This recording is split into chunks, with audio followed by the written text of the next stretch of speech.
This news is brought to you by Chanakya IAS Academy. 29 years of excellence, extraordinary results every year. 5,000 plus selections in IAS, IFS, IPS and other civil services so far.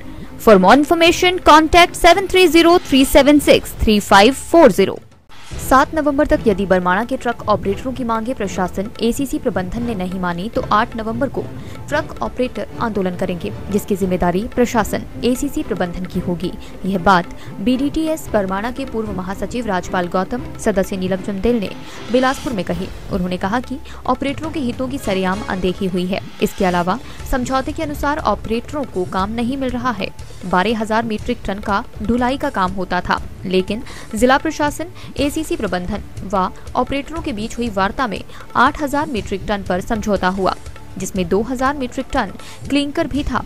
लेकिन इस समझौते पर भी ACC प्रबंधन, जिला प्रशासन खरा नहीं उतर पाए हैं। इसका खामियाजा ऑपरेटरों को भुगतना पड़ रहा है। ऑपरेटर लगातार कर्जे के तले दबते जा रहे हैं, जिसके चलते अब ऑपरेटर आंदोलन का रास्ता अख्तियार करेंगे। आज मैं इस प्रेस के माध्यम से ये जो आपने मेरे से प्रश्न किया है, इसका मैं आपको विवरण में इसका उत्तर देना चाहता हूँ। तो एग्रीमेंट हमारा 5 साल होता है, लेकिन जब एसीसी ने हमारे सीमेंट की जो वहाँ खपत थी उसको बहुत कम कर दिया, फिर हमने वहाँ तमाम ऑपरेटरों ने बरमाणा में स्ट्राइक की और उसमें हमारी जो कार्यकारिणी है, प्रधान से लेकर जितने भी 21 लोगों की कार्यकारिणी थी, तमाम ऑपरेटरों ने वहाँ स्ट्राइक की। स्ट्राइक के बाद जब हमारी 10 दिन हड़ताल चलती रही तो यहाँ से जिलाधीश महोदया ने ये कहा कि सारे लोग एसीसी के भी और जो कमेटी के लोग हैं वो तमाम लोग यहाँ आए और आपस में बैठ के, और मैं भी यहाँ बीच में बैठूँगा, और जिलाधीश की मध्यस्थता हुई। उसमें निर्णय हुआ कि आपको जो है 8,000 मीट्रिक टन सीमेंट मिलेगा और 2,000 क्लिंकर, और जो हमारी सालाना हाइक होती थी वो लगभग 4% के आसपास बनती थी। और दिवाली पे हमारे तमाम जो ऑपरेटर थे वो उनको एरियर के रूप में राशि मिलती थी और वो अपना दिवाली अच्छे तरीके से मनाते थे।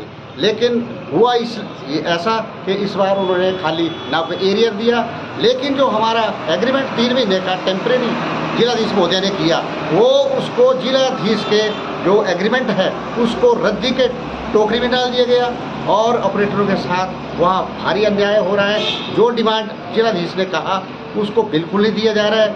आज डिमांड केवल मात्र जहाँ 50-50, 60-60 गाड़ियों की दी जाती थी, वहाँ पे जो डिमांड है वो लगभग 2-2, 3-3 गाड़ियों की डिमांड दी जा रही है। एसीसी ने हमें बहकावे में लेके कि आप मल्टी एक्सल डालो, हम आपकी डिमांड बढ़ाएंगे, लेकिन हुआ ये कि उन्होंने आज तक कुछ भी नहीं किया। तो मेरा 8 तारीख तक जिलाधीश महोदया से निवेदन है, अगर 7 तारीख तक हमारा कोई फैसला होता है तो ठीक है, अन्यथा 8 तारीख को जिला बिलासपुर के 2032 ऑपरेटर जो हैं वो जिला कार्यालय में बैठ के, यहाँ पे हो सकता है कि हम एनएच को बंद करें, जिला कार्यालय को बंद करें। ये इस पे अभी हम बैठ के जो है वो उसी दिन निर्णय करेंगे। हमारा जो मैनेजमेंट और एसीसी के साथ डीसी महोदया के माध्यम से समझौता हुआ था, उसमें हमें 8,000 metric ton per day cement और 2,000 मीट्रिक टन क्लिंकर देने की बात करी थी, और हमारी जो गाड़ियाँ हैं वो समय पे उतारने की बात करी थी, और हमारी जो एनुअल हाइक जो बढ़ी हुई थी जो हर साल बढ़ती है उसको देने का हमारे साथ मिनट्स लिखे गए थे।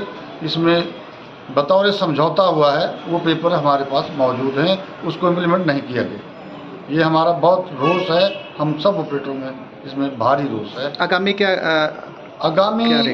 हम डीसी साहब को अपना एक ज्ञापन देंगे, और उसमें हमने 8 तारीख तक हमने एक फैसला किया हुआ है। 8/11/2022 को हमने डीसी कार्यालय का घेराव करना है या हमने एनएच को बंद करना है, क्योंकि हमारी मांग जो है, जो इन्होंने एग्रीमेंट किया था कि हम आपकी मांग को, आपकी डिमांड्स को बढ़ाएंगे, आपकी गाड़ियों को बैलेंस टाइम उतारेंगे, वो एक भी बात इम्प्लीमेंट नहीं हुई। तो हमें मजबूरन हमारे जो ऑपरेटर लोग हैं वो आज फाइनेंशियली उससे क्रश हो रहे हैं। हमारे मल्टी एक्सल नहीं डराए गए, गाड़ियाँ नहीं डराई गई, लोगों पे कर्जा बेहता हो गया, और एसीसी का जो रवैया है वो सकारात्मक ऑपरेटरों के लिए नहीं है। दिव्य हिमाचल टीवी के लिए बिलासपुर से अनिल पटियाल की रिपोर्ट।